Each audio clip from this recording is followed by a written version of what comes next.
I like the countdown. Hey. Hello. Hello, everyone. My name is Mark, and if we have any surrogates watching who have been around for a while, I was probably the person who did your screening. I've worked here at Growing Generations for about 11 years. I'm a licensed marriage and family therapist, and I spend my professional life working in the world of surrogacy and egg donation. Janelle? Hey, I'm Janelle, and I have not been here quite as long as Mark. I've been here for about a year and a half. And if you have recently screened as a surrogate or a donor, then it likely was me who did it. So hi again. And so we're doing a Facebook Live today. We expect this will probably take about 30 minutes, so you can plan it out in your schedule. But if there are a lot of questions, it may go longer. And in terms of our schedule, that's absolutely fine. What we're going to talk about today are qualities that make a successful surrogate. And actually, one thing I want to say is that it's not that you necessarily need all of these qualities to be successful. Many different kinds of women are successful as a surrogate. It's just that if you naturally have these this temperament or these characteristics that we're going to talk about, it will help to make the surrogacy go smoother and easier. And if you don't have them, it's just a good idea to keep them in mind so that you can work on developing these specific kinds of mental attitudes and characteristics that we're going to talk about today. So I am going to get started. Oh, the other thing I'll say is that if you have, we'll make time at the end for questions, but if you have any questions in the meantime, please do feel free to jump in. All right, so we're going to start by first talking about the idea of patience. I once talked to a surrogate who told me that she thought being a single mother had been the thing that had taught her patience, but that in reality, actually, the thing that really taught her how to be patient was being a surrogate. So one thing to keep in mind is that if the surrogacy goes perfectly, which does sometimes happen, if it goes exactly, completely smoothly, you could really be done in less than a year. That is possible. The reality is surrogacy is very complex. There's a lot of moving parts, a lot of different kinds of relationships to manage. And so it's not unusual for there to be little bumps in the road. And if there are, that's going to extend the length of the process. And so I always tell people that it's a good idea to plan that the surrogacy is going to take 18 months or a year and a half. That's probably a relatively safe bet. And so one of the things this means is that patience, being able to be patient, is a really important attribute for surrogates to have. Not all of us are patient. Some of us are a little bit more, let's do it, let's do it, let's do it. And in a way, that in itself is that drive is a good thing to have. But just know that if you are not naturally a patient person, when you come into this process, there are probably going to be times where it feels like we give you some form to fill out and we basically tell you, all right, fill this out and get it back to us by yesterday. And then there are going to be times where it feels like it's just hurry up and wait, hurry up and wait, hurry up and wait. And those periods where it feels like nothing's going on and it's just stretching out can, for some surrogates, be one of the hardest parts of it, unless you're naturally patient. One of the things I would recommend is that if you are currently a surrogate in our program and it does feel like nothing's going on and you're wondering what's going on and you're starting to feel impatient, that is something that I would communicate to either your case manager or to Janelle and me, because it's a pretty normal feeling, a pretty natural feeling, and it's something we can talk about. So I think that's all I have to say about patience. Yeah. And along the lines of patience is also another P word, which is perseverance. With everything that goes on with becoming a surrogate, with going through your surrogacy journey, there are sometimes bumps in the road. We would love it to be a very smooth process. And for some, it is a very smooth kind of straight line process. But sometimes life happens. It happens to me, it happens to you and all of us. And so there can be things that can cause delays in the process. And some of those things could be, for example, a failed transfer. You know, that's something that does occur. It actually can happen maybe in about 3 out of 10 of the cases. So when that happens, we like to make sure that folks can kind of reflect back on the original reason why you wanted to do this. That tends to be the thing that helps people to kind of get through those bumps and get through those rough roads, is to just think back, why is it that you wanted to be a surrogate? What is it that you are wanting to get to? And usually the thing that will pop up in your mind is that finish line, that end of the road where we have this cute little fat baby that you helped this family be able to have. And so by thinking about that and reflecting on that, hopefully that is also something that's going to help propel you through some of those maybe rougher times. The next quality that we want to talk about is the idea of flexibility, or you could also think of it as being open or being open-minded or being go with the flow. They're all different kinds of ways of saying the same thing. Surrogacy, again, things could go perfectly, but surrogacy is more likely to be at least somewhat disruptive of your life and at least somewhat inconvenient. I was talking to a surrogate the other day who was a little bit, not upset, but she had a super busy day planned. She had lined up all these activities and had scheduled her day very tightly. And this was right around the time of the embryo transfer. And the doctor's office called her and told her that she needed to do a specific blood test on a specific day. And of course, it was the day when she had lined up all of these different things that she needed to do. So that if something like that happens, and something like that probably will happen in surrogacy, it's not going to be pleasant, right? Like, let's not pretend that. It probably will be disruptive. It probably will be inconvenient, but it's also unfortunately a reality in the world of surrogacy. So people who are flexible, who are go with the flow, this process will be a little bit easier for those kinds of people.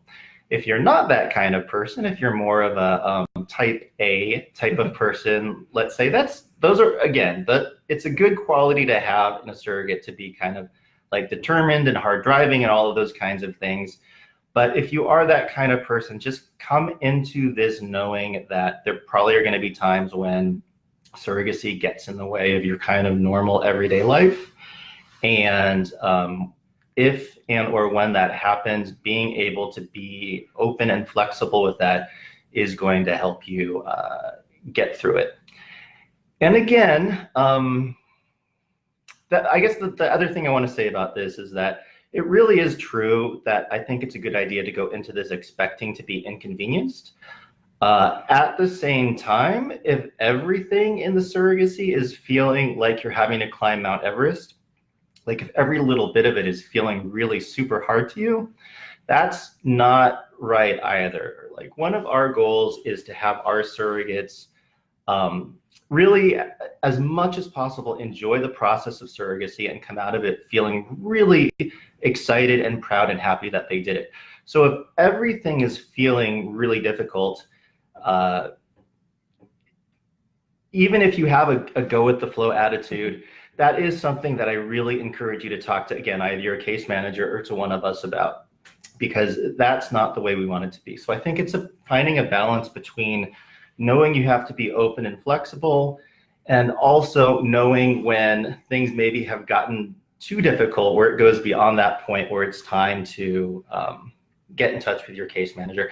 And I guess the last thing I want to say about this is everyone has a different kind of level of what they consider to be too much, right? So if you even start to get to that point where you're feeling a little overwhelmed or you're feeling upset about what the surrogacy is demanding of you, reach out to talk to somebody and let us know. Don't feel worried or nervous that you're going to be seen as a complainer, or as somebody who's not a team player, or as somebody who's not flexible enough.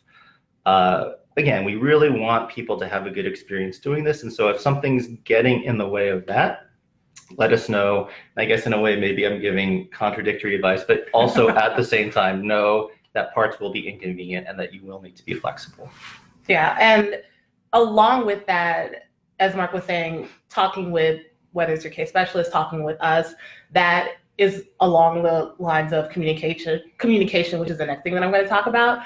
But trying to go into this process, even before committing to being a surrogate, even when you're in the researching process and trying to think, is this even something that I want to do? When you're able to talk to somebody who's either been through it or talk to someone who works for an agency where this is what they do, it's important to also get those what if questions kind of out there and for instance questions out there, because that helps you to get a better picture of what it looks like. I think that we've all kind of seen the different posts and pictures of like, people's baby bumps and how happy everyone looks with the intended parents, which, it absolutely is. That is an amazing journey and adventure that y'all get to be on together. But it's also important to know the more realistic side of things that maybe aren't as cute in an Instagram picture, if that makes sense. So getting as much information as you can, communicating with the folks that you have access to is going to be important too.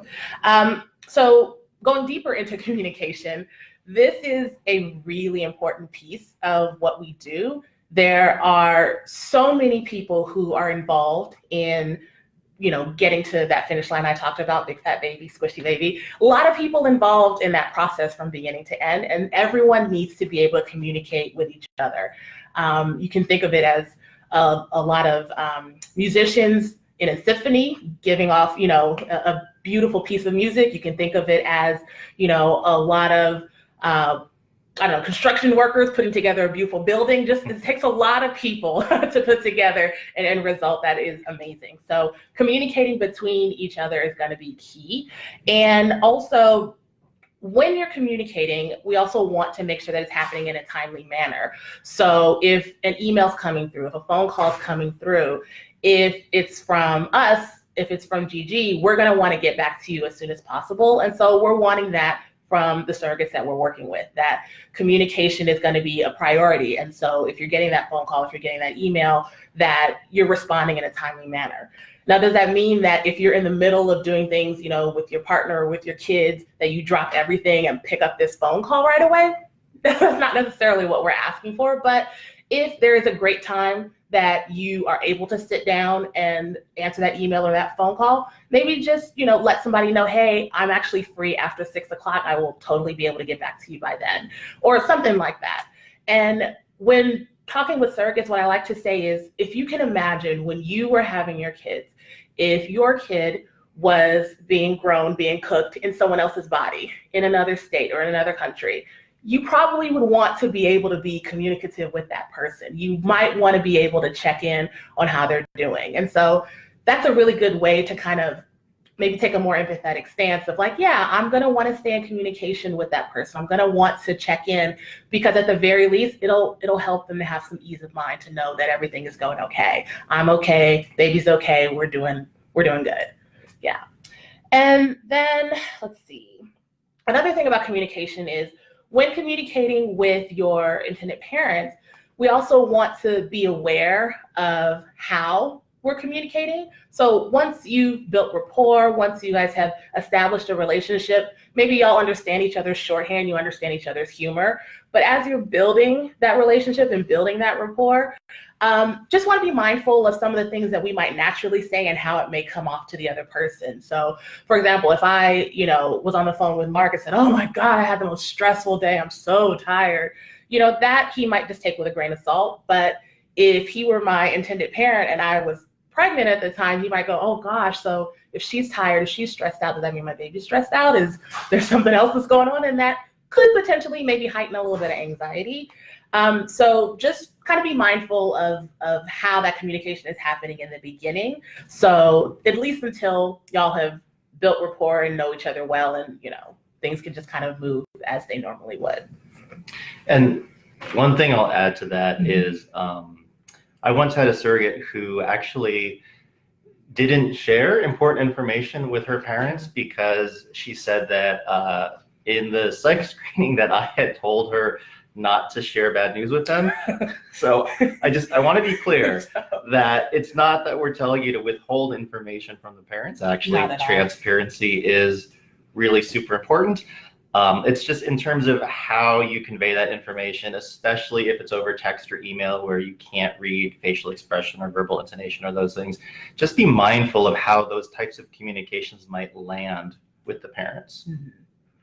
And the last thing I'll say about communication is that this is another one of those kind of temperament personality things. Some of us are introverts, some of us are extroverts. I actually am really very much an introvert, believe it or not. And so sometimes responding to communications, especially a lot of communications, especially if it's the end of a busy day after I've been responding to texts and emails and phone calls all day long, feels difficult. I just want to go home and unplug and unwind, not have to kind of recharge my batteries that way. So please just know that as part of the surrogacy process, there are going to be times that are especially busy during the surrogacy when you might get, 3 phone calls and 6 emails and 2 text messages. And if you are naturally a person who enjoys and kind of gets their batteries recharged by communicating and being in touch with people, that probably won't feel so difficult. If you're on the opposite side of things like I am, that might feel a little bit harder. So I don't know if that's one of the things that you can nurture. I think that kind of temperament is basically set up. So it's just something to keep in mind. If you are on the introverted side, that's something you should know before you go into the surrogacy. Yeah, and I like to say that there is a lid for every jar. So when talking about, and actually this might be connected with the question that we just got in about communication, but everyone is different, as Mark was describing, introvert, extrovert, other different qualities of personality. And we at GG work really hard to make sure that our intended parents and our surrogates are matched up to complement that. So if you have somebody who's maybe a little bit more reserved and who, is not super gregarious or super, like that, they are likely going to be matched with intended parents that might complement that as well. So hopefully that's something that y'all are able to just kind of work out with each other. And the question that we have on here is, when should communication start with the intended parents and how much? And for the most part, that is something that y'all work out together. And that's something that you all are able to figure out pretty early on in the process, like what kind of communication are you looking for? What method of communication are you most comfortable with? And between the 3 of you, or the 4 of you if you also have a partner, y'all are able to work that out and figure out what's going to work best for you and your communication style, and know that will evolve over time. So in the very beginning, when y'all have met each other for the first time, maybe you have an idea of, yes, I'd love to talk to you, once a week, and we would love to, get bump pictures and, things like that. But maybe further along in the process, middle of the pregnancy, or as someone would call it, the boring stage of being pregnant, where there's not a whole lot going on, there might not be a lot of communication needed, or there might not be a whole lot going on. So that's kind of also where flexibility comes in. That maybe throughout the journey, your communication will change and shift, and that's something that y'all are able to work on with each other. So to answer that question and sort of not answer that question, it really depends. It depends on what works for you guys and what y'all have decided on communication style, and how much is however much is worked on and agreed upon between the 2 of you. Yeah. The 2 sets of you, I should say. I completely agree with Janelle. I think one of the things that I like to actually tell parents when I'm helping introduce them to the surrogacy process is there's really no right or wrong way for parents and surrogates to relate with each other. We see all different kinds of relationships develop that end successfully, and that spans a range from parents and surrogates who really do just naturally like each other and get along and become fast friends, all the way to parents and surrogates where the relationship is really pretty much just about the business of surrogacy, so to speak. And so the communication is really pretty much limited to just exchanging vital information about the surrogacy, and there's not a lot of it. And then everything in between. And all of those different types of relationships can be successful, meaning, at the end they produce a healthy baby and everyone feels satisfied and good about their participation in the process. I think the thing that is important in that regard is for all the different parties to really spend some time thinking about what their hopes and expectations are in terms of communication and in terms of the relationship.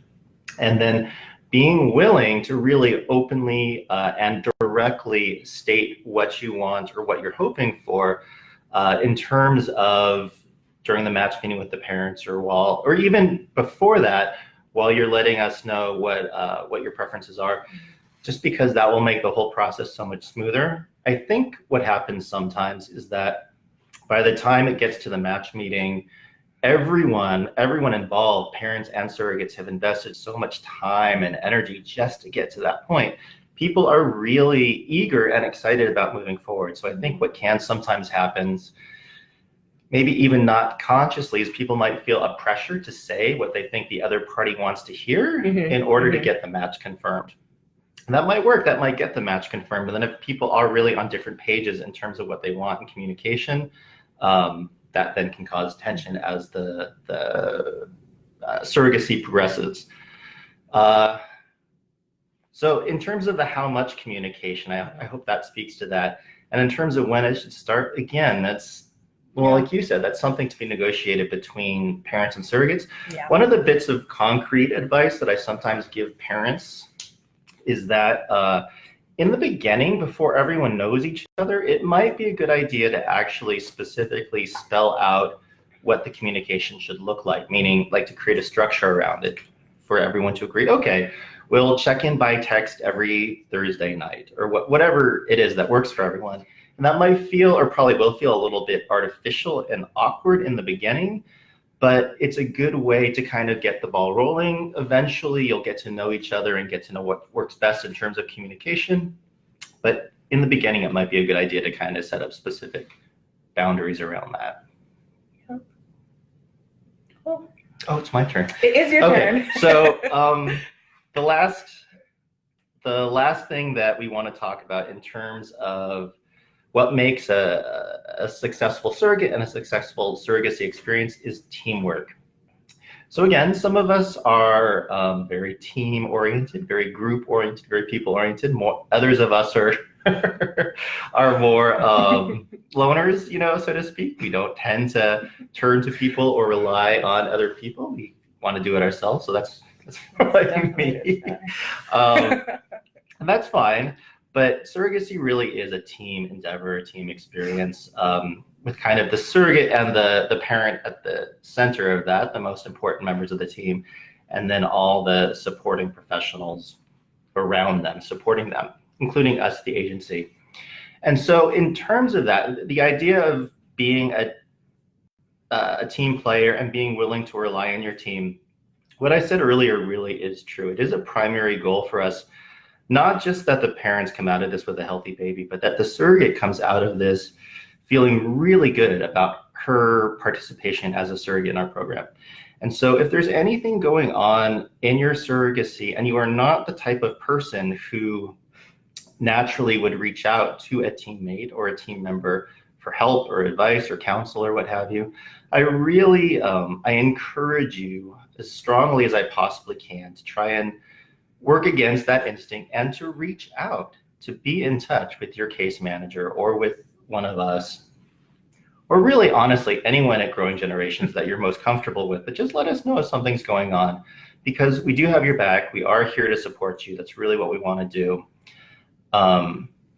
The flip side of this actually is that, or not the flip side, but kind of one of the things that in a way goes along with this is that we really invite you to reach out to us when you need help or when something's not going right or when if you feel weird about something.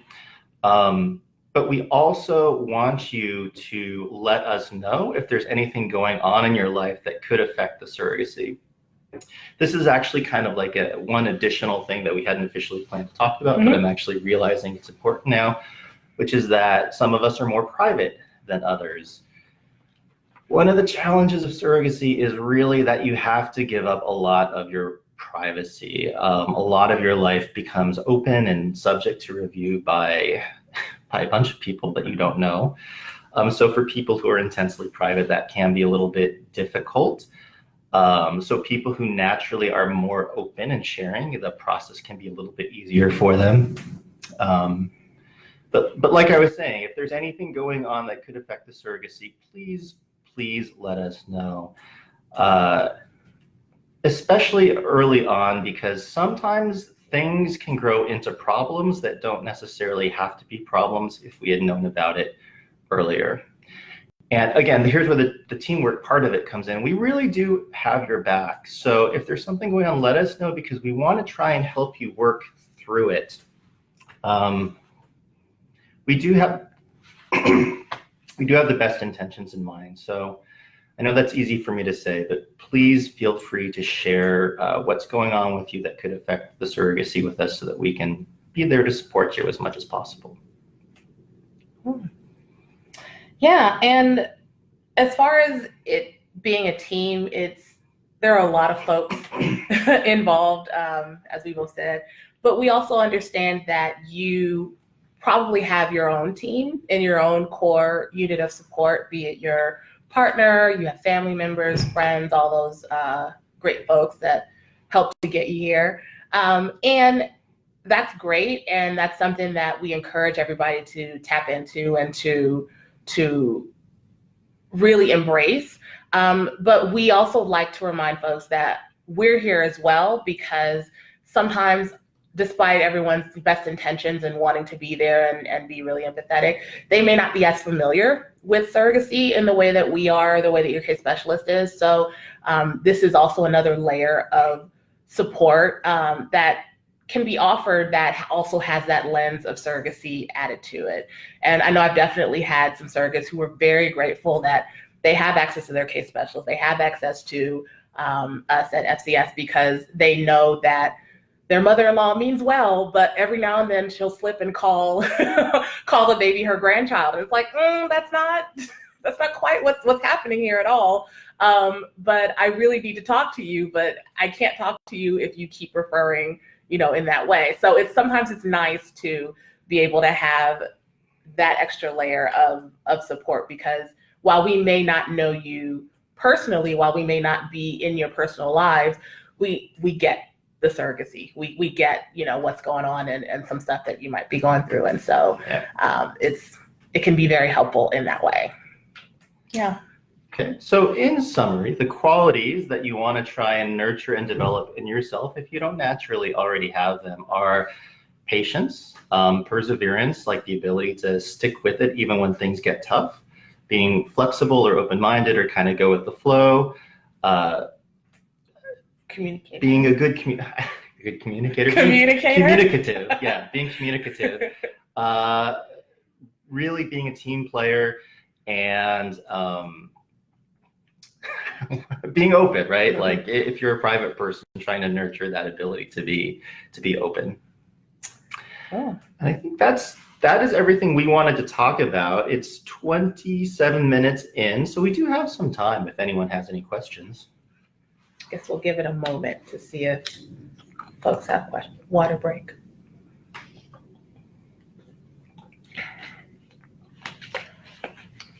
How long should we wait? We're gonna wait 30 whole minutes for questions. No, well, I guess give it a few seconds to see if anybody has any questions that they want to ask. This is not your last opportunity to ask questions, obviously. If you have questions and are on the GG Facebook page, you can certainly leave them there, or you can give us a call.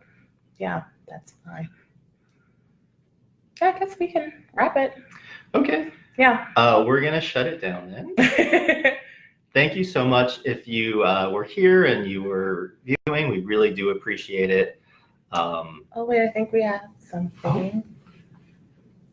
All right, here we go.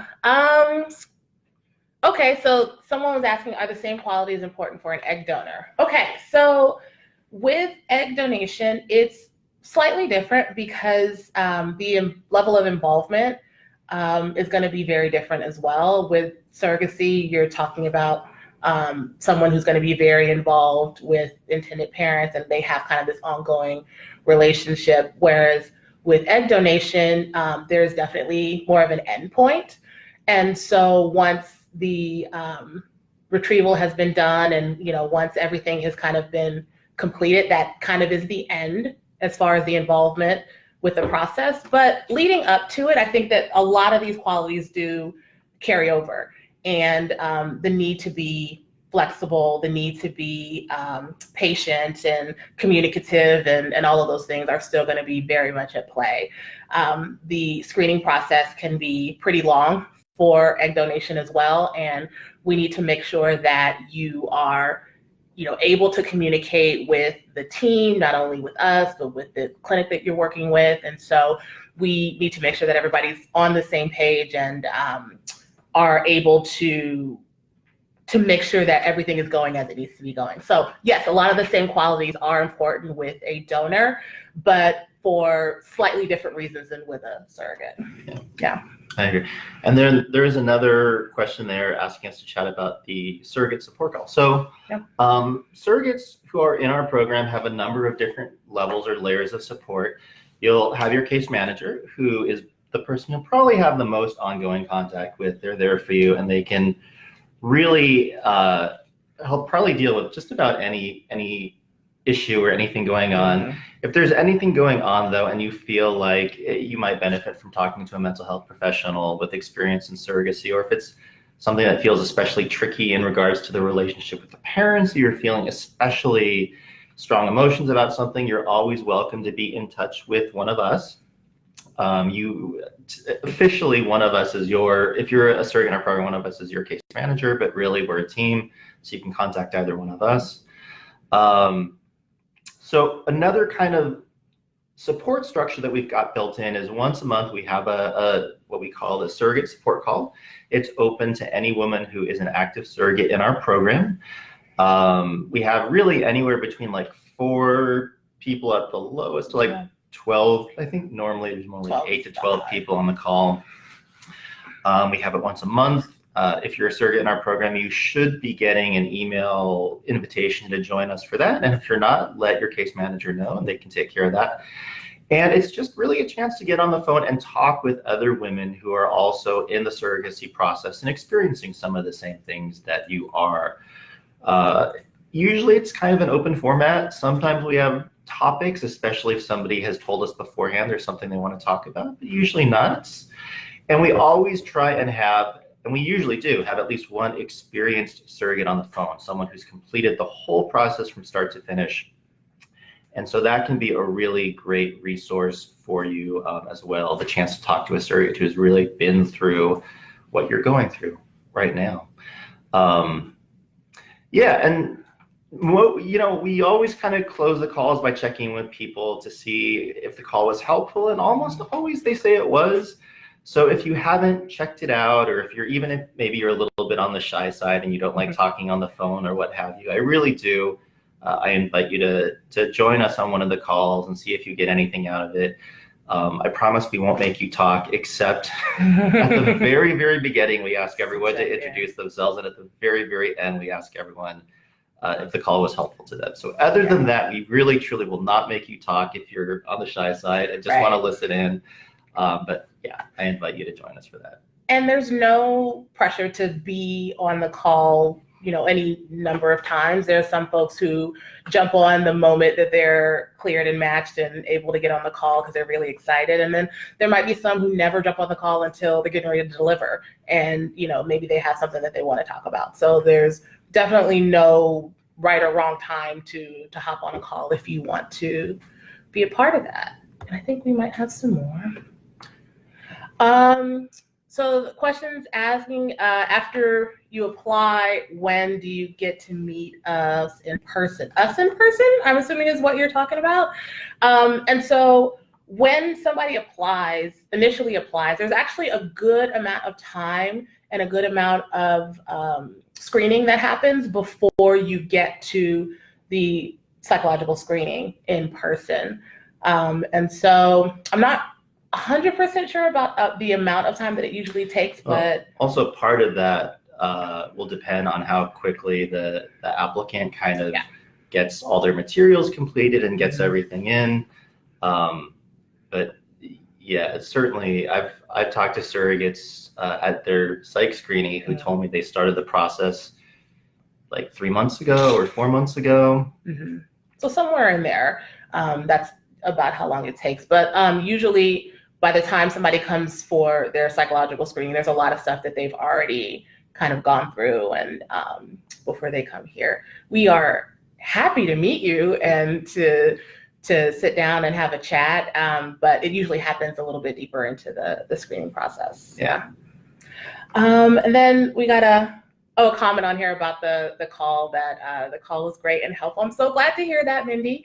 It was, the calls can be really fun and pretty informative. And we usually like to take a stance of, if we could talk the least on that phone call, then it's better. It's truly a space for the surrogates to get on and talk with each other, because maybe they don't have an opportunity to talk to other surrogates. There are some who come in and like, oh, my sister was a surrogate, or my, cousin, or I know people, or I've worked with people who are surrogates. And there are others who are like, I'm just really called to do this, and I don't know anybody else who is a surrogate, so I'm not really sure if X, Y, or Z is normal, or if this is to be expected. So it's nice to get that mix of ladies on the call. There's one other thing that I wanted to mention, and that is the additional support that we are able to offer is definitely there and available for our surrogates, but also, I think, little known fact, it's also available to their partner, and that if there's something that comes up that their partner would like to talk about, or if there is something that, maybe they want to check in and just, kick the tires a little bit and make sure that things are going okay, that's fine too. We're here for them as well, because the position of being the spouse or the partner of somebody who is a surrogate is a pretty unique one. And you don't get a lot of folks who are super verbal about that. You see a lot of blogs and a lot of things out there for women who are surrogates, but I think even rarer is a partner who comes out and says, hey, I wrote this book about what it's like to be a partner of a surrogate, which maybe somebody should do. That would be a really good idea. But it's really nice to be able to make sure we don't forget that, the support of is also important too. Yep. Yeah. Is there any more? So any last little bits, anyone? Since we're here now, Yeah. anything you want to talk about or ask? Take my swig of water. No, going once, going twice. All right. Okay, I think we're gonna shut it down then. For reals this time. Yeah. Okay. So this was fun. This was fun. Yeah. I think it's fun.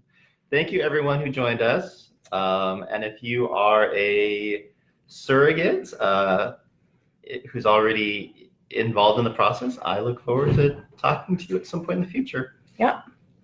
Bye. Bye.